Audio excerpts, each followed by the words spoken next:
Hi everyone, I'm Stephanie Newton, and today I'm talking about one of the most frequently asked questions I have when people are considering when they're inquiring about my services as a homeopath. And that question is, how long will it take me to feel better if I use homeopathy? So basically there's three questions that people normally have. Number one, what is homeopathy? They normally figure that out before they talk to me. And if you're not sure what homeopathy is, check that video. And just so you're aware, they come in little vials like these. They're not herbs or supplements. Um, they're little white pellets, or they come in liquid. So just a quick differentiation there. And then the other thing that people ask is, can my condition be cured, or will it just be managed? And that's also sort of a complex issue. So I'll put that recording there as well. It's called Homeopathy, Does It Work? And for some people, some symptoms will be cured, some symptoms will be managed. For other people, everything will be cured. And really, it depends on a lot of different factors and how you set up your lifestyle as well. So I really encourage you to watch that video to see sort of like what the prognosis is with homeopathy. And then again, the third question is often, how long will it take for me to see some level of improvement? So that's what I'm going to talk about today, because this obviously varies very much. Some people are going to see an improvement right away. They're going to feel better. They're going to feel great. And they might not even need to see me again. Other people, it could take years, but it's a steady, downward shift of symptoms and from frequency, from most frequent and intense to least frequent and intense. So it can be a journey for some people. And that really can depend on the severity of your symptoms and how many symptoms you have when you come to me. So I tend to see a lot of complex people who have been sick for a long time, and they're very, very sick. A lot of them are debilitated in one way or another. So I'm going to talk about various timelines and what you can expect. So first, I'm going to show you sort of like a graph, what people want to happen with homeopathy. Okay. So this is just to give you just to differentiate what the reality is. So let's say people, they're up here with their symptoms in the severity. So they're way up here, and then they come to me right here. Okay. So they're pretty severe. They might be going up and down a little bit, but they're pretty severe. By the way, let me explain. This is the S is for symptoms and T is for time. So I'm just going to kind of graph time and symptoms. And so up here is severe, down here would be not as severe. And I, F, and number. I is intensity of symptoms, F is frequency of symptoms, and the number means the number of symptoms. So what we want to see is the symptoms going down over time, right? So severity of symptoms up here going down over time. Now, when people come to me, not everyone, but some people will just sort of expect to get that first remedy and literally for the chart to just look like this. Wouldn't we all love that, right? And that doesn't really exist for most people. Really in no modality, especially if you're starting on the severe end, in almost no modality, even, allopathic medicine, you're not going to see that. So let me go ahead and erase that. Now, the next best case scenario I'll show you. So let's say you come to me, you're up here, you're with the severity of symptoms, and here's our first visit, right, where this dot is. And I give you a remedy. And usually what you can expect is, not all the time though, some people will have an aggravation. Oops, that's supposed to be a straight line, which means they're going to feel a little bit worse for a few hours or a few days. When I took my very first remedy, I literally only felt worse for 10 minutes. I was one of the lucky ones. With my older son, I didn't notice any worsening. And I don't remember with my younger son, it was hard to tell. So it really can be all over the place. That's called an aggravation of symptoms if you notice a spike in symptoms. And this can be a spike in intensity, frequency, of symptoms. Okay, so then what you should notice, if you have an aggravation, especially, a nice drop in symptoms. Now, this could be a drop in one symptom. It could be a drop in two symptoms. It could be a drop in all symptoms. So keep that in mind. It's not always going to be everything drops. It could be one symptom. It's usually the most severe symptom that will drop first. Not always, though. And it could be the intensity drops, or the frequency, how often it happens, drops, or the number of symptoms starts to reduce. Okay, so you could notice a difference in any one of those. And let's say you go down, enough that you're like, wow, this is working. Something's going on here. And then you might notice a little bit of a plateau. Some people will continue to drop a little bit of a plateau. And then you might notice, oh, some symptoms are coming back.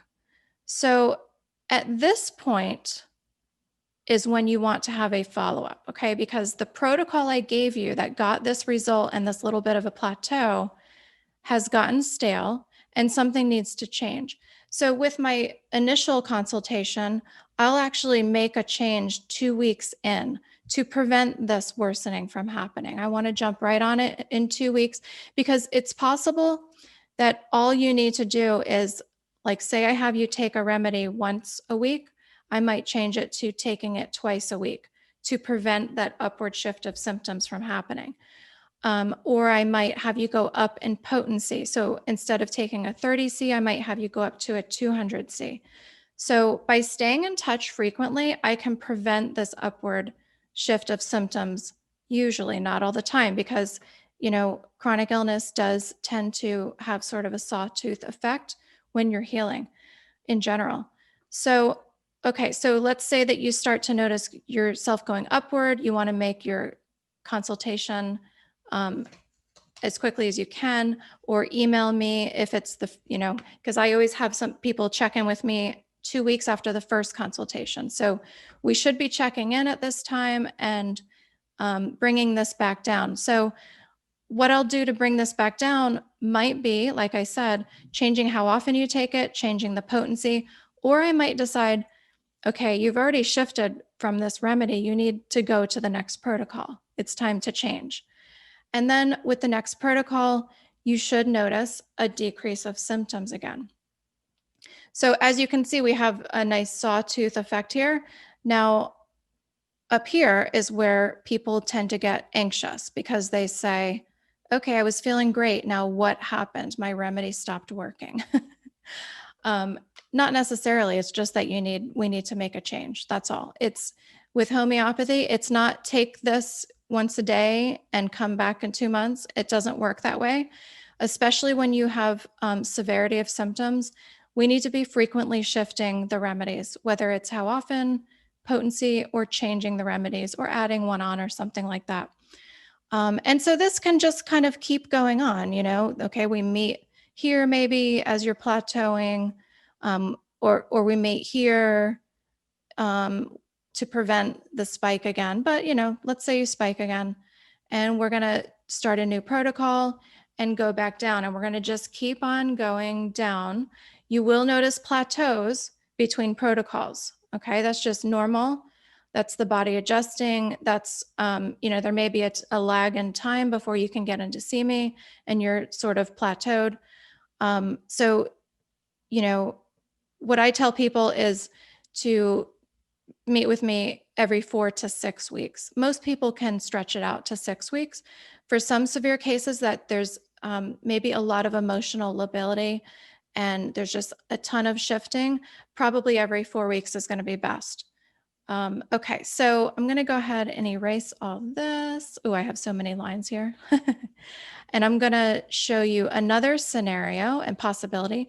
And the reason I'm doing this is so that you sort of have a roadmap. Homeopathy is complex. It's hard for people to understand. It's a very steep learning curve. And when people don't understand, it's hard for them to trust the homeopath and trust the process and trust what's happening, and also not to panic when things start to spike again. It's part of the process. We've all been through it. Those of us who have come through severe illness and have done this over a period of years, we've been through it. You do eventually tend to develop trust in the process, even when things are getting a little bit worse. Okay, so the next scenario I'm going to talk about is a difficult or resistant case. So in this case, similar to any other start of the case, there may be an aggravation of symptoms. And again, that can be minutes, hours, or days. And then a decrease in symptoms. Great. Okay, so now this is actually very good. This little decrease of symptoms, or even just one symptom, it shows us that you are a responder to homeopathy, because guess what? Not everybody is. It's very rare for someone to just not respond at all, but there are people like that who don't, or they barely do, not enough to really even keep going. So, or at that time at least. So then what we might see is, okay, oops, we're back at baseline again, and we're going up and down. And so at this point, normally people are emailing me and they're saying, whoa, what's going on? I was doing better and now this happened. And then I'm emailing back, and I'm usually shifting something, whether it be, again, the potency, how often you take it, or I might, ask some questions and decide to just try a different remedy altogether. Or it just might be time. The person may have gotten all that they can during this time from that remedy, and it just might be time to go on to the next one. There are some cases that shift very quickly. You can literally shift after one dose of your remedy and then need to go on to the next protocol. So that doesn't happen often, but it can. And so at this point, I'm having to figure out, like, okay, we're back at baseline, not looking good. I'm having to figure out, how do we get to that drop in symptoms again? And most of the time we figure it out, we get that drop in symptoms. And then, after a little while, and actually, usually there's a little bit of a plateau here before we go back up. And then we're going back up to baseline again. And so, we're communicating again. Maybe at this point, we're having a follow-up. And then, at some point, we're going to hit the jackpot, and there's just going to be a permanent reduction of symptoms. And I don't mean permanent like they never have symptoms again, but we hit a remedy that just knocks things down so hard and well that we're like, okay, we're really on the road now. We're not seeing those massive fluctuations. We might be seeing a little bit of fluctuation here with baseline, but we're not seeing massive fluctuations. And normally that case will just continue to progress, sawtooth down over the months or years. Okay. So this is also a very good scenario, except for at the beginning, we're shifting things around a lot. We're doing a lot of trial and error. And I'm going to point out right here, draw a big dot. This point right here is pretty critical, because sometimes people are scared of the process and they say, this really isn't working, and they leave. Okay, that can happen. And it always makes me sad, because I know from experience that working with some tough cases, a lot of them are going to get through this period and they're going to go on to this sweet spot of reduction in symptoms. But there are people that quit right here, and it makes me sad, so if you ever have the feeling that you are here, keep going. All right. And often, sometimes I'll work harder at the case. I'm not going to keep making the person come back for a follow-up if we're all over the place. But follow-ups are going to be required. Okay, so the next scenario is what I would call an improvement and then a plateau. And that happens pretty much in all cases, but in some cases it happens right away. And I'll get to that now. All my scribbles. Okay. So an improvement and then a plateau. So we might have a little aggravation, then we have this big, nice improvement. Or maybe we have a little fluctuation and then we finally get to this big, nice improvement. And then at some point, we just plateau for a long time. So here, what I'm often suggesting to people is, and during this plateau, we're probably doing a lot of trial and error. Like, why aren't we moving? What's going on here? And a plateau can look like many things. It could be that the intensity of a lot of the symptoms have come down, but they haven't gone away. The frequency, how often you experience a symptom, has come down a lot, but it hasn't gone away. The number of symptoms has reduced, but we're stuck with a couple symptoms that maybe have not even budged. So I see this a lot with OCD, actually. Okay, I just joined MeWe and I forgot to turn off the hopefully they're not going to keep chatting. I do see this with OCD. Now, some kids, their OCD will resolve right away. Other kids, it's a lingering symptom and we have to keep working at it. Now here, I'm working hard at different protocols, but also if this goes on long enough, at some point, let's say right around here, I'm going to say, okay, we've tried X, Y, and Z protocol. I think it's time to switch modalities to something else. Okay. So this could be anything. And just from my experience with cases and my own children and stuff, I might say, I think you need to do acupuncture. I think you need to see a integrative doctor. I think there's some supplements that need to come in here.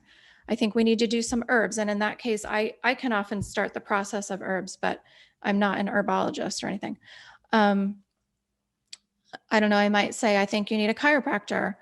There's so many different modalities out there that can shift a case that's plateaued. Sometimes it's a structural thing, an orthodontic thing that needs to occur. And I will work with the person to help them figure out what I think will help. So there's so many. I have so many going through my head. I could list them, but it's just, I'd be here all night. So that's what we do. And I might say, let's take a break from homeopathy. Just go off and do that for a few months and then come back.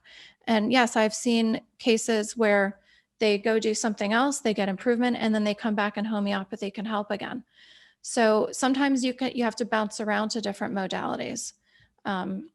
Or we can keep doing homeopathy while you're doing these other modalities. Most people do that. And I leave that up to the people. Okay. The next scenario would be a zero response. Nobody wants that. And with that could ultimately end up being just a resistant case that we ultimately get on top of, or it could just be a zero response and it looks like this. Nothing happens. In this case, I will often try different things. I'll try many different protocols.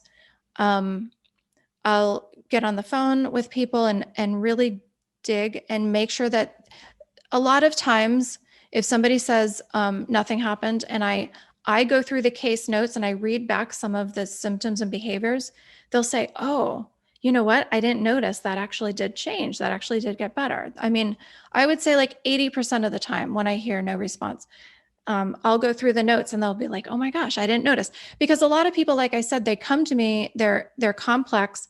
They have a plethora of symptoms and they might not notice that these two symptoms over here decreased by 50%. And that may not sound like, woo, a big wow, but that means you're responding to that protocol and we need to keep going. It could just be that you need to go higher in potency to keep moving on that and we'll get more gains.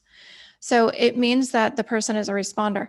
But I've had some that just don't respond. I mean, honestly, it is very rare for there just to be zero response. Now, some people will just get this far and they'll just leave. They'll say, this isn't working, Other people will stick around for a long time. I'll try a lot of stuff. I'll suggest other modalities. We'll keep working.